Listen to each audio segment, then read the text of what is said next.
everyone. It's 9 o'clock South African time on a Thursday night. It's time for the Handicap Rugby Chat that matters. Why does it matter? Well, because we want to make money from the bookmakers. And I've got to say that if you watched last week's show, you did pretty well. And I saw a little nod of the head from what looks almost like a Blue Bulls cap, but we'll get to that just in a second there. But let me start by introducing it. Well, first of all, just to run through the running order tonight. We're going to start with the internationals. I didn't know when I set up the Good for the Game forum today. I didn't even realize internationals started this weekend. But anyway, we've got 2 internationals to look forward to. We're then going to talk about the Ladies Rugby World Cup. And I'm holding the URC back, and Oracle reckons I'm a bit of an optimist, but I said we've only got betting on 2 games at the moment. Maybe by the end of the show we'll have a bit more betting up. But irrespective of that, we'll chat about what we think is going to happen in those games. Anyway, bookies dragging the heels this week. I mean, I know that obviously with internationals and all sorts of diseases and that, there's doubts over teams, but I would have thought we'd have had a few handicaps out here. But let's start introducing the panel. I'll start at the top of the screen there. Oraclepedia here, but we know him as Oracle Rugby. Gavin Cohen. Gavin, you've had a couple of weeks off or a week off. Good to have you back on the show, mate. Yeah, thanks very much, Brent. I just want to say something, and you obviously brought it to my attention. My comment on the women's rugby a couple of weeks ago irritated a few people, and that's fine. It's not my intention. I just want to say I do love women. I do love women's rugby. I just suggested to my kid that marrying a rugby player that's a woman might cause some bodily harm at a later stage because they are a lot stronger. That's all I was doing. It was a bit of something in jest, nothing meant by it. I love women. There's no issue. But anyway, yes. And 2 weeks ago, I had a bit of a strike with Henrik. I haven't heard from him, but at the same time, my phone did die for, a couple of days. I had Lions points versus Bulls points, and it was funny because I didn't have to watch the Bulls game. As soon as I saw the Lions go over 30, I knew I'd won that little strike. So I'm looking forward to hearing from him and sharing a few beers with him. So, yeah, that was quite an interesting mythical bet. It went my way. It went my way by quite a distance. And also last week we were a bit irritated with that gastro. And initially everybody in my sort of circle was talking about how the Ulster and Glasgow had been swimming in the sea in Durban and picked up whatever they picked up. But then I also read something during the week that they may have brought it with them with the food that they bring with them. And some guy said, what do you mean they bring food with them? And I know that when the South African cricket team goes to India and Pakistan in the subcontinent, I suppose, they actually take their own food. So that's not something that's rare. It'd be interesting to, when we find out the final prognosis of what happened. And at the same time, questions been going around, what do they do? Does each team get 2 points? Does the home team get 4 points, 5 points, whatever it is? I just don't see them coming back to South Africa because that means 2 trips. Every other team's only making 1. So it's going to be an interesting result to whatever happens. Yeah, but otherwise, I didn't do well last week. I lost. It was a reasonably bad weekend. It wasn't horrific. It wasn't Category 6 hurricanes they get in southern Alabama or wherever it is. It was just a mild breeze, but I did lose, and I'm hoping to bounce back this weekend. Yeah, I actually ended up having one of my better weekends that I've ever had, and not necessarily in terms of final money because I wasn't betting that big, but I just hit game after game and after game. And one of the reasons for that, of course, I was going unders in the Women's Rugby World Cup, and in the end, unders arrived. Depending, the last game I actually wasn't on unders; I was on England over 10.5 tries, which also arrived. But even if you got the right points line, there was 75.5 and 74.5. If you took the 75.5, you won there. But let's bring our other guest in, Harry Jones. Harry, first of all, good to have you back on the show. Now, last week, my best bet was the Lions to score over 28.5 points or whatever. That game was off. So unfortunately, it was too late for my newsletter, but immediately it switched all attention to your best bet, which was the Blue Bulls up against Benetton, and you had the -2.5 Bulls. Now, watch that in a pub with a guy who he's not a bettor, but he'd taken Benetton on Super Brute. He was laughing at me in the first half. I kept on saying, relax, mate. Harry's got a feeling about this one. We're going to be okay. And sure enough, I mean, the Bulls absolutely came home smoking. So well done on that call. And yeah, just any thoughts on what Gavin's mentioned about the sort of poisoning and that sort of stuff? Have you heard anything more? Yeah, so my sources say it's a case between the horrible haggis or the fraught banana bunny chow from Umhlanga Beach. Actually, I think it's going to show up that it's going to be the food that came with them, or they brought the virus with them from whatever, toe fungus, doesn't matter. So my source is also telling me that we're going to get the points. South African teams will get the points on those, because there's no possibility of rescheduling it with any notion of fairness, because you'll have no box. And so URC's already given way on that point. And I think with private equity being involved nowadays, they don't do as many, funky things. They actually, will actually obey the fairness doctrine. But yeah, it was a good week. I'm with you on the women's rugby. It's very strange business, because it's you can finally look at a forward taking shots at goal, which is actually pretty cool, Gavin. Number 8 taking a shot at goal is like something that went out of the men's game about 50 years ago, which is very fun. So who's the last guy you can remember forward? I've got one guy in mind that used to take kicks, a forward. Ollie Leroux kicked a conversion on his, I think it was his 25th birthday or 28th birthday at Kings Park. I was at the game, and he got it, and I lost because of it. So I was horrified. But Harry, I'm thinking of an Australian who used to take kicks in the 90s. John Eales? Yeah, John Eales. Forward used to take kicks for post. John Eales used to catch them until they made another rule that you can't do that. Yeah, I saw a picture of all the World Cup winning captains, and John Eales looks like he could still play. He looks amazing. Yeah, I saw that picture as well. Yeah. There we go. Right, well, let's get into the games itself. And I'm going to start off with the internationals. We've got 2 internationals taking place this weekend to talk about. And Harry, I'm going to kick off with you. The first game is Japan up against New Zealand. We got a handicap here of 28.5 points. Obviously, the All Blacks favourites there. And a points line of 60.5. I think I did see Conductor and the boys talking about a points line much lower early in the week in the 50s, and the boys were all over it. So it does seem as though the bookies have taken heed and pushed that points line out. We've got 60.5. Yeah, I don't know. Japan can often be humid, so it is something to consider. But what are your views on this game? Yeah, it's always difficult when you're going for the high one, because everything has to click quite right. And in the All Blacks, they have a few experiments. They're doing Roger Tuivasa Sheck is at 12. And sometimes if you have an uncertain 12, 13 complex there, so you have Braden Enner coming back and RTS.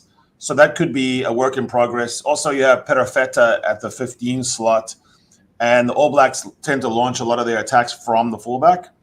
But that being said, you have Caleb Clark and Sivu Reese. I don't think they could be tackled by Fafita and Matsushima first up most of the time. So there's that. And the second thing is you have a lot of reinforcements to bring in. So even if they go to the half and it's 20-18 or 14-all, you're looking at Aaron Smith coming on with ALB and 3 really good front rowers with Samasoni, who's one of the players of the year.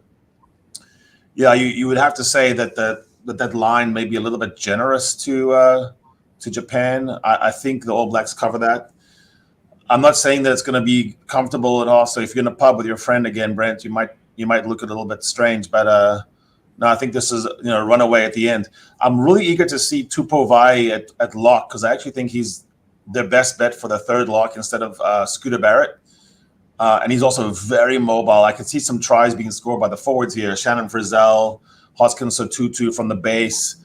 I don't think anyone on the Japanese team can stop Hoskins Sotutu just picking up from the base from a 10-meter scrum and fending in and falling over. So, yeah, good bet for me. Okay. Fareed, in agreement with you there on New Zealand. Bugger Boy coming in from the forum. I'm not going to bring his comment up just yet. It's on the Women's Rugby World Cup. But Bugger Boy, I have noted your points lines that you brought up there, and we're going to discuss those when we get on to the Ladies World Cup. Let's go up to the Oracle. The Oracle, Harry said something about me being in the pub, but I can tell you what, this game, I'm imagining, I haven't looked at the time, but it's probably about 8 o'clock or 9 o'clock or maybe 10 o'clock in the morning. I hope like hell I'm not in the pub for this one. If I am, it probably means I've had a great night the night before. Where are you going on this one? All right, so these home games in Japan, they don't often show on DSTV. In fact, I actually I'm going to suggest a friend for life with one of the Australian cricket commentators that was commentating the game on Twitter. Japan were playing Australia about 4 years ago. It was a bit before that, actually, because he ended up coming down and on the Sandgate tour, and met him for a few beers in Mhlanga before cricket test that was happening then. And I made a friend out of it because they never showed it on TV. And I suspect Mnet or DSTV won't be showing this game. I'll be surprised if they do rather than if they don't. I'm going to say that 28 points is not enough. New Zealand have got to do better than what they've done up until now. Excuse me. This is an opportunity for them, and there's no evidence on the statistical side that suggests that New Zealand won't win this game by more than 28. However, because it's an outside of the window game, as we're going to discuss the next one. I know South Africa's been involved in a few of these in the past. I know we went and played Wales in America, and we've had the odd game outside of the window. But I would approach this game with a small to medium stake, but I'm going to say minus or no bet. I'm going to have a minus, hoping to get a little bit less than 28 because of the mathematical number around 28 being 4 tries converted. I'm hoping to get a 26 or a 27 just to negate that possible missed conversion. But I do think New Zealand will win this game by more than 4 tries. So it's a small to medium bet for me. I haven't had a bet yet, but I will be going New Zealand minus. Oh, well, the boys seem to all be in agreement there. Guys are either going New Zealand minus. Darren coming in New Zealand over 43.5 points. Darren, you sound a bit like me. I tend to prefer going overs points than backing a team on the minus. It's just something about the way I watch the game. And Farid just mentioned Japan struggled against Aussie A. So we got that game then on Saturday morning to look forward to. And Gavin, I'm going to stay with you for the next game. There's been a bit of money on this one, and I'd like to credit Southpaw, good for the game forum poster, but also obviously on Twitter. He came out quite early in the week. He said, guys, he liked the 11-10 Australia, and he made the case that obviously Scotland going to be missing a number of players. The line hasn't gone crazy, but we've now got Australia as favourites. I see they're about 8. If you're lucky, you can get 8-10 on them now, and a handicap of plus 1.5. I haven't got any points line on this one yet, Oracle. Brent, I look at something like this and I think to myself, how bad is it that we lose a few Scottish players? What would this handicap be if they were there? Would they be -5 or -6? I don't know. Scotland on above even money, let's put it that way, not on a plus. Above even money in this particular case, it's got to be value. I don't know. They're at home. Australia weren't great in this tournament that they last played with South Africa, New Zealand, and Argentina, the Rugby Championship. I'm not strong on this. It just feels right to back the Scottish team here. I'm getting a bit of value because I honestly think they should have been a minus with a couple of extra players. I don't know if it makes that much difference in this situation. Australians have just arrived. As I said, these teams that arrive early for these windows of 3 weeks, they don't always do well because they're having a longer tour. How much are they going into this game with? What does this game mean to them? I don't know. It's a Scotland on the board. I wouldn't even take the +1. Rather take the Scotland on the board, go a little bit extra, get a bit of a price, and have a go. Again, small bet here. Never mind. Again, not small to medium. Small for this one. Maybe in running at halftime. I've told a lot of people, sorry, I'm busy eating this wonderful cheesecake I bought today, and I can't let it go. If this plate disappears, I'm going to probably follow the plate. So sorry about that. But yeah, I don't know. I'm not an in-running punter. So I am an in-running punter, but I don't bet while the game's on. I wait for halftime or like a massive injury break where prices are stable. I can think about it and I have a go. So I'm a halftime punter, generally an in-running. I do take the occasional bet while they're actually running around with the ball, but that's a couple of % of the time. So yeah, if you're sitting at halftime and Scotland are within a couple of points or maybe a point or two ahead, you can maybe back them if you've got a bit more confidence. So it's a small bet initially, and if I'm happy with what I see during the game, I may go a little bit more. That's all.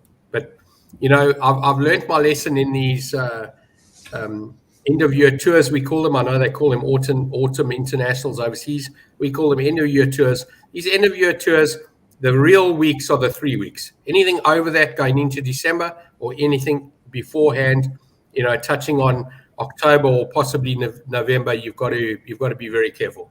These are not they almost friendlies. Right, well, we'll bring Harry in just a sec. Just to give you my opinion, I actually do like Australia quite strongly. I think they're going to do the business against Scotland. Just interesting, you mentioned in running. I was watching one of the cricket games today. It was the Pakistan-Zimbabwe game. And I thought I was watching it live. And then I was on Twitter, and then I saw the conductor post, Zimbabwe won the game. And I realized I was 5 minutes behind. But that ruined a very exciting finish for me. Well, if you were 5 minutes behind, you would have seen that they were 9-10 the pair with 20 off 10. Well, I wasn't watching the betting too much, but I was laughing because if I tried to bet, obviously I wouldn't have been able to. But yeah, you got to be careful with the old pause button there. But Harry, let's bring you in. Sorry, I just want to say I did back them, and I backed them when Pakistan started. They were 11-2, and I thought, it wasn't when they started. When they got into a bit of trouble, Pakistan, and I got involved in Zimbabwe. And when I saw 20 off 10 at 9-10, I tried to have a bet, and it was suspended. Anyway, they needed 12 of 8. They were 5-2, 2.5 to 1. I backed them again, and as you saw right at the end, it was an unbelievable finish. What a great game of cricket! Loved it. It was good. Yep. Well, we certainly had some brilliant cricket. The Australia-India game as well. But let's get Harry onto the rugby. Harry, we got we got certainly the Southpaw very firmly in Australia camp. I am too. Gavin's leaning towards the Scottish. Where are you coming in? No, it's a strange test, no? So Gregor Townsend, Tooney, has dropped Finn again. There's something personal between the two of them. One of it is that Finn is paid a lot more than Gregor. In fact, there's only one guy in Scottish rugby who's paid more, and it's the chief executive who hates Finn Russell's dad. Also, Finn is a bricklayer guy. He's not from the same class as them. They're all the blazers and the elbow patches and the chestnut, chinos guys, and Gregor plays up to those guys, and he does what they want. And Finn is the enfant terrible at Racine. It's interesting. Finn drops him, and then Gregor drops Finn, and the very next week at Racine, Finn bangs over 18 points, has 3 try assists, pure magic. Just to explain to everyone, it wasn't form and it wasn't consistency. And so now you have 3 fly-offs that are much worse than Finn playing in this series. And it's not because of the window. He's literally dropped Finn, and it might be the last time that Finn plays for Scotland if Gregor stays. What's strange about it is Gregor and Finn are the same guy. They're both about 6'1", about 95 kgs. They're both Mavericks. Gregor never followed a good game plan. As you remember from the Lions, he deviated a lot when he came to South Africa. So it's something personal about it. It's authority and so forth. I think Tooney's actually missed a trick there. And yet Dave Rennie, who's also struggling with selection logic, has taken him off the hook. I mean, he could have driven the nail in here, and instead he's got a very strange exotic team pick. So I'm going to say that in a cold afternoon at Murrayfield, because it's been raining for 3 days now, and it's continued to rain tomorrow, and it's even though it's a daytime, I'm going to go with the home team just because I think that pack looks better to me. You have Piri Skuman, you have Xander Ferguson, you have Matt Ferguson running hard, you have Hamish, minus the mullet, but still good. James Ritchie as the new captain. I think Hogg was always a bad captain for Scotland. I always thought he felt self-conscious because of his hair plugs, and when it rains, it would reveal that he had hair plugs, and so he didn't play very well. But Blair Kinghorn's in form, so I think this game will be played by the 1 through 10, and I don't like Tate McDermott and Bernard Foley on a cold, wet winter night. A daytime in Murrayfield. And so I think what's going to happen is Tom Banks, Andrew Kellaway, and Tom Wright are going to be on center stage to field a lot of diagonal kicks, raking kicks, soccer kicks, banana kicks, and I'm worried about Andrew Kellaway defending Duan van der Merwe.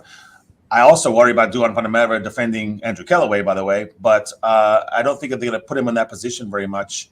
I think this is a weak locking team for the Wallabies. Instead of picking Rob Simmons and LSL and Kane Douglas, battle-hardened, weather players, he's got Nick Frost and Keter Neville. Neville has 5 caps, he's 33. Rob Simmons has 105 caps, he's 33. What's the difference? 100 caps. On the bench, you got Ned Hannigan coming in. Whereas on the other side, you've got some really nasty mongrels, Sam Skinner, Grant Gilchrist, and some big horses coming off the bench. So Yeah, my money's on a scrum fest, score about 13-9, and heartbreak for the Wallabies, which is actually a very important match for them because they lose this one, they're looking at the worst season in modern history. Yeah, I mean, it's going to be, yeah, I agree with you. I think for the Wallabies, this is a very important game. Gav, you got something else on this one? Yeah, let's not forget that 4 games ago, just 4, not 3 or 2, was the infamous game in the 2015 World Cup. So it's fresh in the memory. Ah, you're right. Yeah, revenge. When I say 4 games ago, I mean 4 meetings ago. Yeah. Yeah, Reverend just making the point. Scotland, Australia game more split than you thought between punters, and fair enough. We've had 2 of them, or both panelists here coming in on the Scotland side, and that suggests to me this line is probably going to stay where it is now, certainly until kickoff there. Let's move on though now, and I just wanted to make the note that Gallagher Premiership we're not going to talk about today. I've got Thoughts on Sports joining me tomorrow 1:30 for a live show. We'll have team selections by then to run over the Gallagher Premiership, but we're going to move on now to the Women's Rugby World Cup. We've got the 4 quarterfinals coming up. I think we've even got a couple of points lines. Bugger Boy put some up earlier on the show. I'll bring those up. But let me get straight in with you, Harry. The first game, we've got a big handicap here.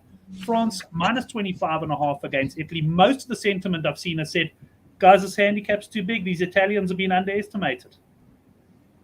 No, that's a crazy line. I don't even really understand it. I think when you look at the French in every sport they're ever good in, they wear the favorite tag heavy, and they're much better. A little bit like the box, they look much better when they're underdogs. So, I mean, for sure, that's going to be a French victory here, but Italy is no joke, and they also have a lot of history on their side right now. Italy has never actually done this well in any World Cup, man or woman. So, I think they're going to come and put a good performance and be hard to break down. There's a couple of injuries on both sides. It kind of evens out. But, I do think Italy has proven themselves to be physical. And for the first 30 minutes, it's going to be a war. So, yeah, I don't know. If Italy even scores twice, then that line makes no sense to me. Yeah, it does look high. I haven't been as impressed as others with Italy, I must admit. But I also don't think I would have handicapped this game. And I think I had a go at handicapping the women's game. And I think I handicapped this around 16.5, 17.5, which is where I thought it should be. Just before we go to Gavin, Bugger Boy coming in there with the points lines. France, Italy, 43.5. And New Zealand, Wales, 55.5, and making the point that maybe the unders train is grinding to a halt. And by that, what he's saying is the bookmakers have woken up now to the fact that the women's rugby games tend to be low scoring, and it's going to be harder to find that value in the games now because the lines are quite a bit lower. So we'll perhaps touch on those a little bit later as well. But let's go to the Oracle and see what he thinks of this one. Oracle, it's a big handicap. Yeah, and I'm not doing very well on these women's games. Sorry, I do enjoy watching them. My punting is not great on them, but I'm going to agree with Harry. The plus looks a little bit big here for the context of what it is. If you look at the recent history of these 2 teams playing each other, France have probably covered this handicap a couple more times than Italy have.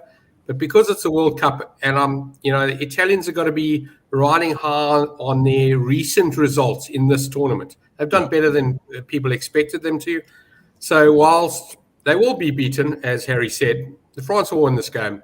Will they win by more than 25? It's touch and go.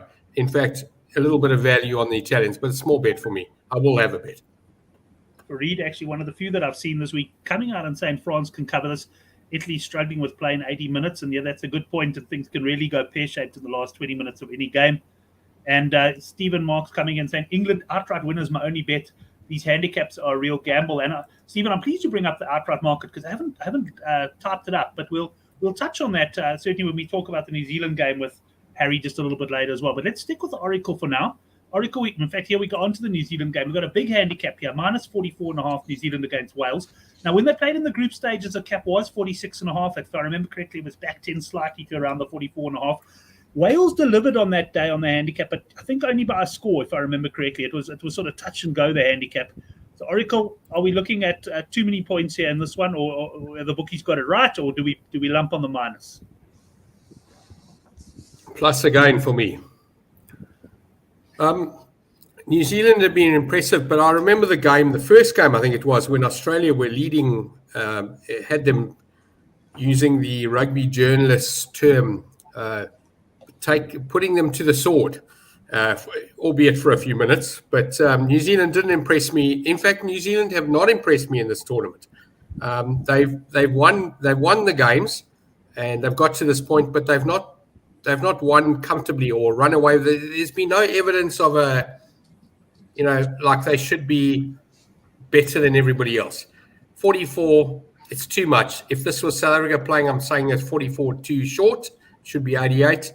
I mean, we obviously got smashed, but 44 points is too much. It's a double plus here for me. Double plus.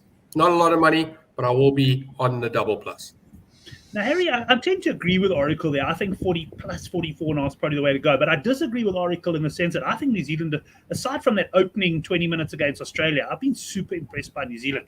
Now, I know the question is, have they played? They probably haven't played a side like England with a really, powerful forward pack. Sorry, I guess that's what everyone. Yeah. Yes. Just before that's exactly. You're 100% right, Brent. They haven't got to the business end of this tournament yet.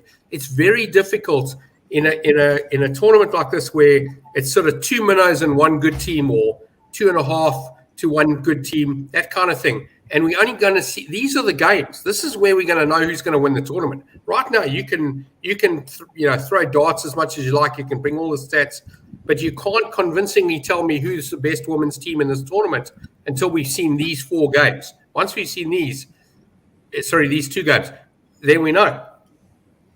Yeah, I'm not even sure about that. I think we're going to have to wait till the semi-finals to get a real feel. Yeah. But, Harry, before you even get on, I just want to give you the outright betting here, because personally, I think New Zealand can push this English team very, very close. And I'm amazed that they're more than 4 times or 5 times the English price. So you've got 9-20 England, 9-4 New Zealand, 10-1 and better the balance. But for me, I'm starting to line up and thinking, I think this New Zealand side, they're brilliantly coached. There's no doubt about that. They were awful last year against England or whenever they played them last, but that was a totally different scenario. I think New Zealand are the value to win this tournament, and I'm going to get involved with them before the quarterfinals. And yeah, this game I am leaning Wales plus. What are your thoughts, perhaps first on the outright?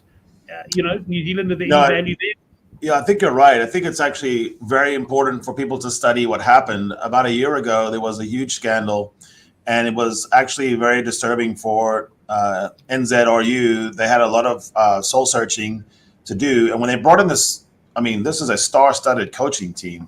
Wayne Smith has to be the best coach of this tournament, and you can see how he tinkers. And that being said, when they played Wales in the pool, yes, the first 17 minutes it was scoreless, but look what the final score was, a 44-point margin. It's a very cheeky line they said, actually. They just said, okay, how about one more point? Yes. That being said, and also I think New Zealand's co-captain is coming in for this game, hasn't even played in the tournament so far. So they have the ability to bring depth that some of the other teams don't. I think Wales is a bit battered. Here are my 2 problems. I do think New Zealand is 44 points better than Wales. However, it's a knockout. And as the article points out, everything changes in every kind of sport when you have a knockout, because the pressure mounts. If the home team doesn't score in the first 17 minutes again, and that has been a problem for New Zealand, by the way, they have not started well. I think in the first 20 minutes, you're going to see if they can actually do this kind of score. And or even worse, Harry, Wales score first. You get 10 on the board, and so it's 10-0. So now you're going to score 50. Yeah, so 51. So I think this is not one I'd bring a big bag of money to. But probably if push came to shove and you force me, I'd probably go with Wales, just because of the ability in a knockout match for things to start out in a hard way. One bad call, one referee doesn't look at something, there's something behind her, the TMO doesn't see it, whatever. And suddenly you're down by 14 even, or 10. And Wales is kind of just like the men's team, the men's version of Wales. They can make another team look bad. Yeah, bring them down almost to their level. And just if you had to look at the outright now, are England worthy favourites for this, or do you think the betting should be closer between the 2? Yeah, I think New Zealand closes, which you would expect with a home team and with the level of coaching, growing from each match. I also think England hasn't stamped their authority yet, but we might be overreading that French game. So, like the article says, we're about to see the business end, and so let's see what what England can actually do. But right now, I would say the gap between the two teams has closed. Yeah, we're about to get a hell of a lot of answers, and this weekend's going to provide a hell of a lot. It's more than what we've learned in 3 weeks. No, it certainly will. It's just that I'd be quite surprised to see, because in my view, the gap, my perception, at the start of the tournament, I was considering lumping on England at around the 5 to 10 mark. Yep. And now I look at it and I'm going, to me, the gap is closed, but yet betting-wise, the gap's actually opened up slightly. And I'm thinking, I really believe, I think New Zealand are going to make the final. I can't see France troubling them in the semis. I think Canada, England will be interesting, but I think England will be there in the final. So it's going to be a final at home in front of the crowd. I mean, I think 9-4 for me is a big price about New Zealand now, and that's where I'll be loading up on my first outright bet of the tournament. But let's get into the next game. It's another big handicap. Interested to see Harry's views on this one. We've got minus 37.5 England up against Australia. Australia being a funny side in this World Cup. They've looked bloody good at times, like when they started against New Zealand, and then perhaps at other times flattered only to deceive a little bit. What are your views on this one, Harry? Yeah, I'm actually taking the Wallaroos on this one. I think their lineouts come sorted. I think they know where they want to play in the lineout, which is a big thing in the women's game, because the best lineout teams in the women's game are at 80% and the worst are at 40%. There's not that kind of variation in the men's game anymore. It's, everyone's 70 to 90. Second thing is the Australian have some game breakers, and some of those women have, some superior athletic ability against the English. The English are going to score tries, but I think the Wallaroos are going to score tries. I think it's going to be, of the quarterfinals, this will be the biggest score. None of them seem to be very interested in defense right now. So you got some people like Shawnee Williams who could just beat one-on-one. They could just take someone one-on-one and beat them and have run-ins. So, that's why I think Australia will hang in there and lose by 3 tries in the end, because the final 20 minutes, they're not fit enough. Well, Rian going England minus. Yeah, I must say, Rian, I'm going against you. I really do like this Australia plus. Joining Harry there. Reverend said England, Australia, same deal as Wales. They can hold on for 30 minutes, suggesting going for the big halftime handicap there. I'm not a big halftime handicap punter, but I can totally understand your logic on that. I've just got a horrible habit of betting on halftime handicaps and see them go pear-shaped. Oracle, is this another handicap that's too big? No, it's not big enough. And I'm going to do that with a big fat asterisk next to it. So I'm going to say, wait 15 minutes before you have your bet in this game. If Australia have got 0 after 15 minutes, take the minus. If Australia have got some points, take the minus. Because if they have a decent start, like a 10 or 12, 15, 17 in the example with New Zealand, take the minus at that point is what I'm saying. If they haven't scored, take the minus on England. England will win this game. The 37.5 doesn't scare me. If this was 47 or 50, I'd be a bit worried. 37 is not enough in this fixture. So 2 things to say to you. One, not bad advice on the in-running. The only thing is, unfortunately, with the Women's Rugby World Cup, to get an in-running bet on is not easy because a lot of the bookies don't price up. So it's fair advice. Yeah, the second thing I want to say is, I can't bring you on the show without you having a one-on-one bet with someone. So I'm thinking 37.5 here. And even 500 for me and you on this one, Oracle. And for the guys watching the show, we are talking rands, not euros. I'm going to suggest that there isn't too many digits in that bet. All right, I'll do 500 with you. I'll take the minus happily. 30s. Happy to make it a smaller, but also happy to make it a smaller one just for fun. 200. No, I'm happy. You're happy with 500? Okay. Yeah. Excellent. Farid coming in saying England can cover the minus 37.5. Thanks, Farid. I should have read that before. I just took the plus 37.5 there. Right. At least I've got some interest in the match, so I'm happy. The final quarterfinal is quite interesting in the sense that it's an exact replay of last week's game between Canada and the USA. Canada doing the business last week. To me, Canada being one of the more impressive sides. They perhaps don't finish as well as I'd like them to. And for me, the USA have been quite a disappointment. But 14.5, I can't really argue with the line, Gavin. I think the bookies have got this one right. If I had a gun to my head, I'm going Canada minus. Because my theory in the playoffs as well, the team that's ahead is going to keep chipping away. Perhaps maybe it's not as relevant in the ladies' game, but with the 3-pointers, there are no bonus points or anything involved. They'll keep building that lead. Gun to my head, I'm saying Canada here. What are you going for? All right. Go ahead. Take 14 exactly. Seriously. Take the draw. Canada by 14. Yeah. 10-0. And yourself, Harry, on this game? Yeah, I think Canada will actually win a little bit easier this time. I was watching. This is a repeat of the final Pool B match, right? And it was, I think, a 15-point win by Canada. But to me, it was a loss that flattered the USA. And I look at that Canadian maul drive, and I like it a lot. I think they actually always knew it was in the bag. They have a number 8 kicking goals, which I like. They probably have the best player in the tournament right now, Sophie de Groot.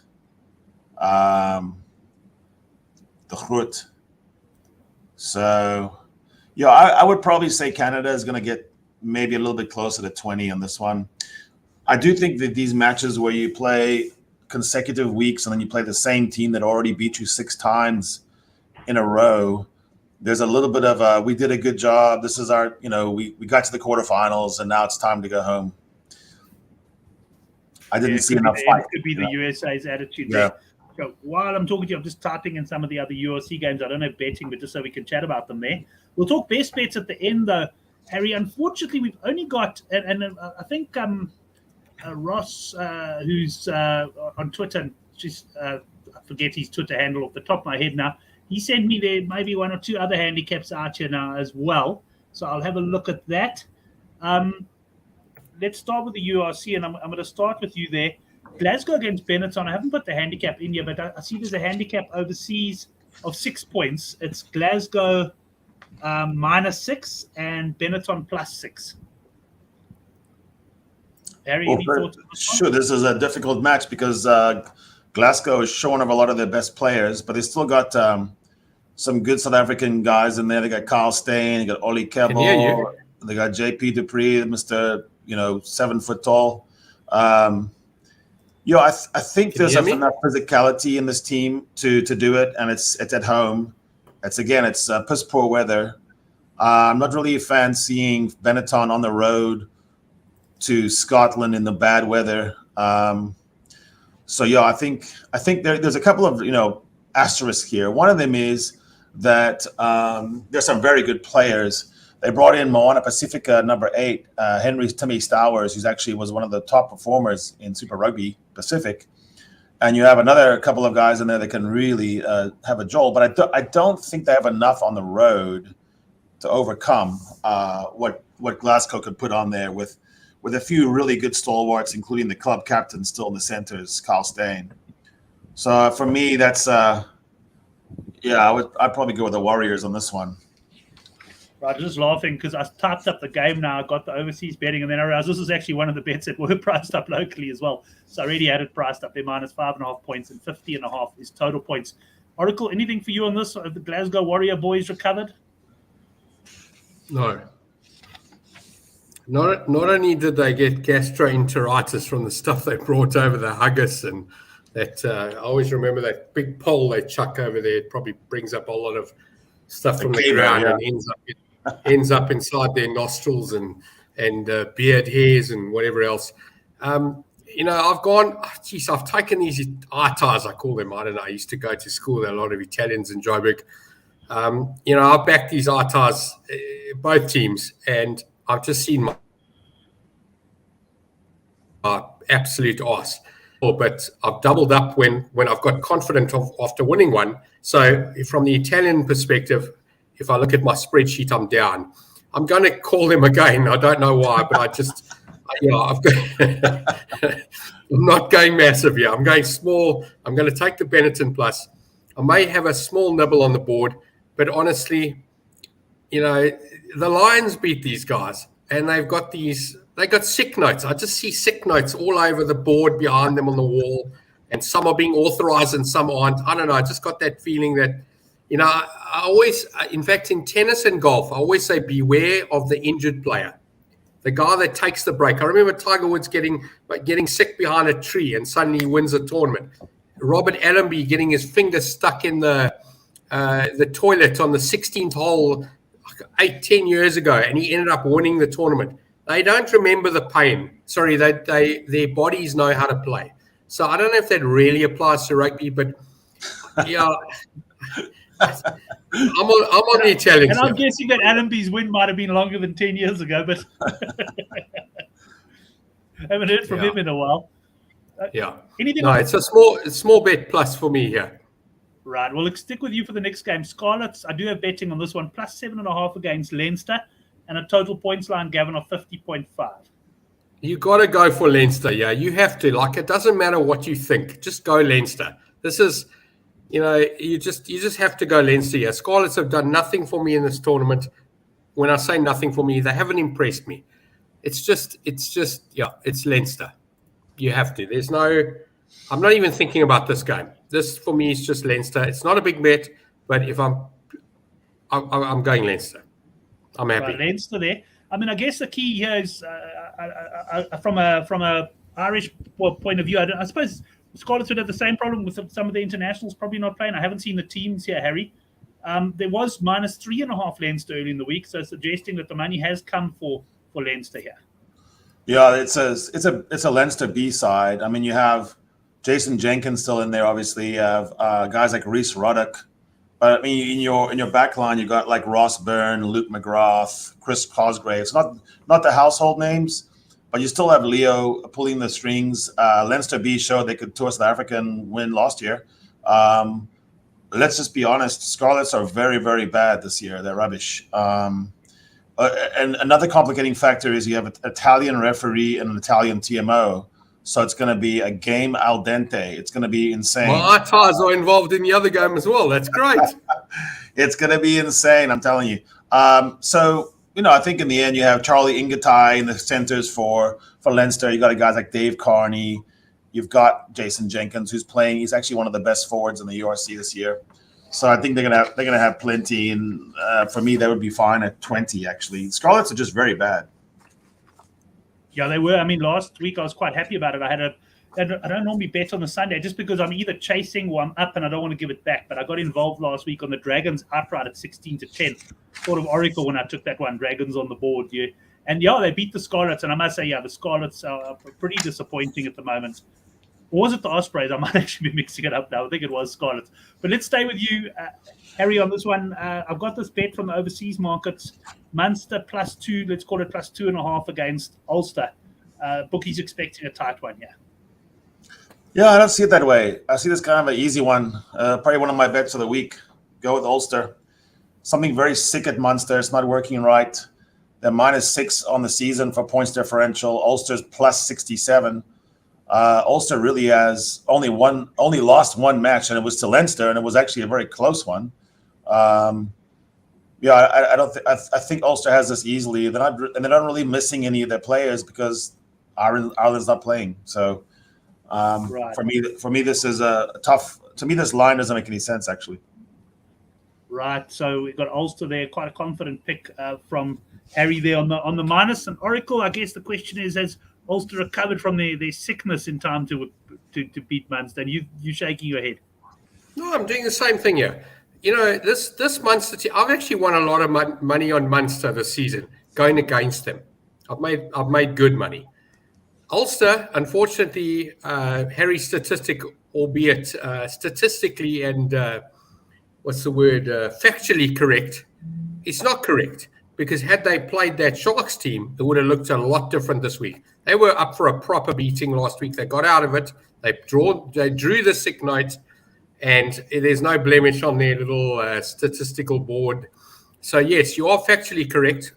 However, it would have looked a lot different. I'm all over Munster. I can't believe I'm getting above even money. They've got to come back. This is no more small bets. Not a massive bet. It's a medium bet. But I'm on Munster on the board here. I think they deliver and they'll win comfortably. Yeah, but just imagine how much Munster would have lost to the Sharks.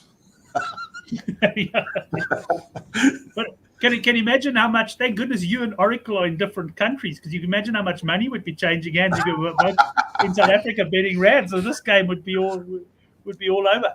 So guys, that's actually the last of the betting. I'm just going to bring the other games up and well, let's talk about handicaps. Let's make a price. I don't know. I'll tell you. Look, I did handicaps at the start of the week, but I must admit. Okay, so call your handicaps and let's talk about what we do on your handicaps if they were there. I'll call mine, but I'll qualify that by saying when I handicapped the game, I wasn't thinking of the international. So, for example, I was thinking of the Sharks with Etzebeth and all of that. Now, I'm pretty sure I'm pretty sure all the South African internationals are gone. But I'll give you a handicap. I'm going to say they are playing though, Brent. Surely they'll play this weekend. Why wouldn't they play? Because we play next week in Ireland. Surely they're traveling over or something. Hey, Harry? No, yeah, the Stormers have already said they're putting some people on mothballs. I think it was Mani and Damien, Mani, France Malherbe. Yes. So look. Yeah, so one of the comments we saw there was 37 Irish players in the camp. So that's a lot more than what I know. I don't know. So Gavin, I'll give you a handicap, and we can just talk about it as if I was a bookie. I actually capped this game Lions -2.5. I'm going to change that though because I don't believe I think the Stormers going to be missing some players. I'm going Lions -6.5. Where are you going? 20 or more. Stupid question. Don't ask me. Race over. Stormers have got no chance in jobbing. I'm going to look for a -15 or 17 here with confidence. This is not a single digit. Lions on a massive high. Stormers lost a game over there that they shouldn't have lost. Drew a game. This is Lions for me. The Lions missed the opportunity last week to put a big show on. I say Lions win this game really, really comfortably. Really. Yeah, I also like the Lions here. Darren just making the point the box have left the country. Fareed also saying Lions at home. Harry, are you going to rubber stamp the Lions here for us? I'm the most worthless pundit when Stormers are concerned, so don't worry about me. But I feel like the Stormers are clearly the better team, but they're young and dumb. They're really old or young and dumb. They have nothing in between. And so they don't know how to win like close matches, whereas the Lions seem very, very sharp. This won't be close, Harry. Yeah, the Lions are very, very sharp. But, if you make me bet on this, for me, the Stormers will end up squeaking it out. The Lions will have their first stinker of the season. Right, Lions for Harry there. Harry, I'm going to stay with you for the next game. Two of the basement dwellers, Dragons against Zebra, but both teams have shown improvement this season. I was actually quite impressed with the Dragons last week and their victory. Zebra, to me, have actually fallen off the pace a bit after starting the season quite well. I handicapped this game -9.5 Dragons. I'm not going to change my opinion on that. Give me a feel on that one. It's not going to be a good match to watch. That's my prediction. That's going to be I think that's a good prediction. Dragons. I think that's about right. It's going to be a rough one. I'm telling you. They're both really struggling to score, and they're both really struggling to tackle. So that's the hard part when you're doing. It could be 2 or 3 plays that blow it out, and then one team's going to be one. I think the Dragons should take this though and cover that. Yeah. I watched that Welsh derby last week, and I was actually. It was probably the most attacking I've seen a Welsh derby. It was end-to-end stuff. I'm not saying it was great rugby. With lots of mistakes being made, but it was really enjoyable to watch. And I'd be leaning perhaps towards the Dragons here on this one. Any opinion from you, Oracle? I have to go with the Otters again. I can see Harry's about to start smiling. Give me anything over 5 here. I'm on the Italians. It just I don't know. These Welsh teams. In fact, I think I made a comment on week 1. The Dragons, I said, would come last. That's not happening at this point. They have done better than I expected them to. I went for Ospreys last week in the end. Lost my bet, and I've lost plenty on the Zebra. I won plenty in the first 3 Zebra games, and then just went downhill after that. We'll give you a new name. Your name is Giovanni. Yeah, I've got to find the Italian version of Gavi or Gavin or whatever they call me. I'm on the Italian plus. It might just be a bit of revenge sentiment that I haven't made the money I wanted to make. So don't read too much into it, but I'm definitely going for them. Right, and we've got Ospreys up against Connacht, Gavin, and I'll start with you on this one. I'll tell you, I handicapped this game. I actually made this like a choice game. Once again, not really sure, though, what players might be missing there, but I kind of made this choice. I actually said Ospreys at home might be half a point favourite, but I admit that could be well out here. Your views on that? If I told you this was a choice game, where would you go? No, Connacht. In fact, I'm going to suggest Connacht are favourites here. They're probably -3 or 4. I would say I would back them up to -5. I think Connacht win this game by 5 to 10 points. Yeah, so I'm a Connacht punter. They delivered a nice Friday night profit for me after the Bulls game. I was on Connacht last week, and they were full value for their win as well. In my opinion, they've played better than what I expected them to at the start of the season. So I like them. I've made good money on them, and the Ospreys, I backed them last week. They were very poor. Geez, if you were on the other Welsh team, this one, I just got that very wrong, and they were poor. Connacht, they're better than I expected them to be. I think they win this game comfortably as well. Right, Harry, your thoughts on this one? Yeah, not a strong feeling, but because there's a water boy named Luigi on Connacht's side, I'm going with Connacht. An Italian. Yeah. Water boy named with Luigi. Stephen Mark saying Connacht. Farid saying Connacht. Well, I never said I was backing Ospreys. I just thought this would be the handicap. I haven't really thought about it. But Mark Dunphy saying Connacht will be the favourites for sure. And a weekly treble from Johan is Italy plus Lions win and Connacht win. And, that's interesting. Farid saying for Ospreys are actually the favourites on Betway. So, Gavin, you could maybe get yourself a plus on Connacht there. That is absolutely crazy. No, but never mind that, Brent. So when I hear that, I'm going, if I take -7 or -9 or -5, I'm getting like way more than I thought I was getting. That's just, I could be getting 4 to 1 about my bet that I want to take. That's crazy. They got the wrong favourite. I haven't said that in a long time, but I'm going to say if they've got Osprey's favourite, they got the wrong favourite. And before you talk, if they've got Bulls' favourite here, they got the wrong favourite. Well, yeah, I haven't. I'll tell you how I handicapped this game, and I made the Bulls slight favourites here, -2.5.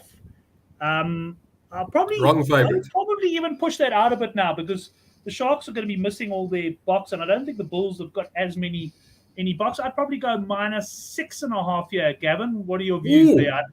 Sounds like we got another bet here. It looks like it, eh?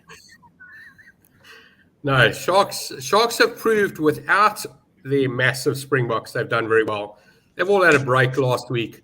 It's probably going to be better for them physically.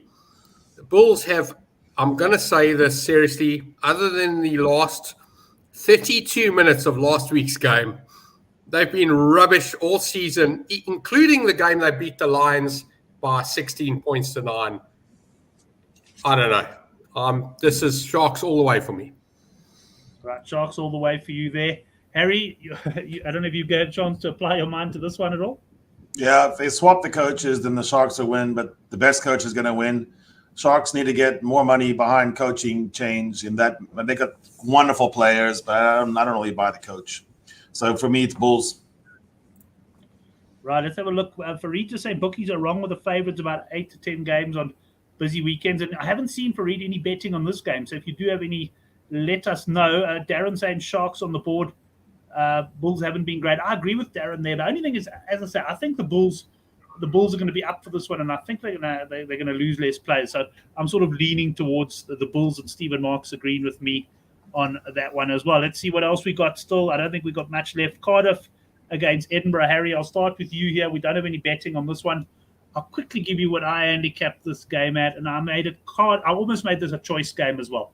I thought it was a very, very tight one in the betting. Yeah, so it's a tough one because Edinburgh is missing a lot of players because of the test. They couldn't play their overseas players, so there's only 2 teams in Scotland, so they had to load up.